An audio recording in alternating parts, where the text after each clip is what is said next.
টুর্নামেন্টের সেরা খেলোয়াড়কে দেয়া হয়েছে আধা একর জমি, সেটাও আবার যুক্তরাষ্ট্রের মাটিতে। এমন খবরে আপনি অবাক হলেও কানাডা গ্লোবাল টি-20 লিগে ঘটেছে এই ঘটনা, যেখানে প্লেয়ার অব দ্য টুর্নামেন্ট হওয়ায় শেরফান রাদারফোর্ডকে দেওয়া হয়েছে আধা একর জমি।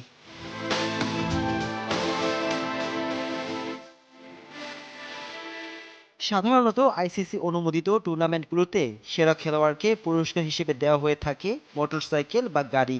ইয়ামাহা, টয়োটা বা বিএমডাব্লিউ এর মতো নামি দামি ব্র্যান্ডের গাড়ি মোটরসাইকেল থাকে এই তালিকায়।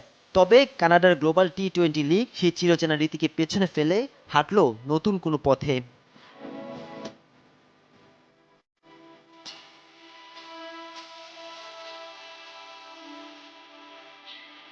গ্লোবাল টি-20 লিগের ফাইনালে শিরোপার লড়াইয়ে লিটন দাসের সারে জাগুয়ার্সের বিপক্ষে মাঠে নেমেছিল সাকিবের মন্ট্রিল টাইগার্স। যদিও লঙ্কান প্রিমিয়ার লিগ খেলতে সাকিব রয়েছেন শ্রীলঙ্কায়, তবুও তার অভাব যেন বুঝতে দেননি টাইগার্সের বাকি খেলোয়াড়রা। রাদারফোর্ড ও আন্দ্রে রাসেলের ব্যাটে জয় তুলে নেয় মন্ট্রিল টাইগার্স।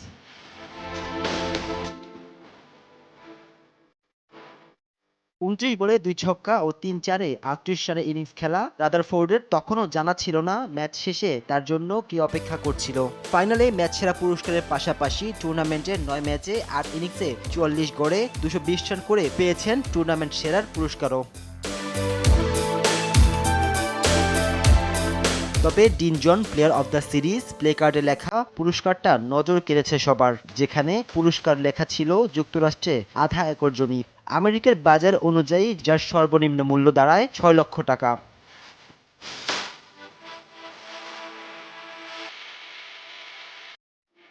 সাধারণত স্মারক ট্রফির সঙ্গে স্পন্সরের দেয়া বিভিন্ন পুরস্কার পেয়ে থাকেন খেলোয়াড়রা। বড় কোনো টুর্নামেন্টে জয় পেলে বোর্ড বা সরকারের পক্ষ থেকে কখনো বোনাস পেয়ে থাকেন গাড়ি বাড়ি। তবে টুর্নামেন্ট কমিটির পক্ষ থেকে জমি দেওয়ার ঘটনা একেবারেই বিরল। কানাডা গ্লোবাল টি-20 লিগে এই নতুন ইতিহাস টুর্নামেন্টে ভিন্নতার পাশাপাশি পুরস্কার বিতরণেও নতুন ধারার জন্ম দিয়েছে।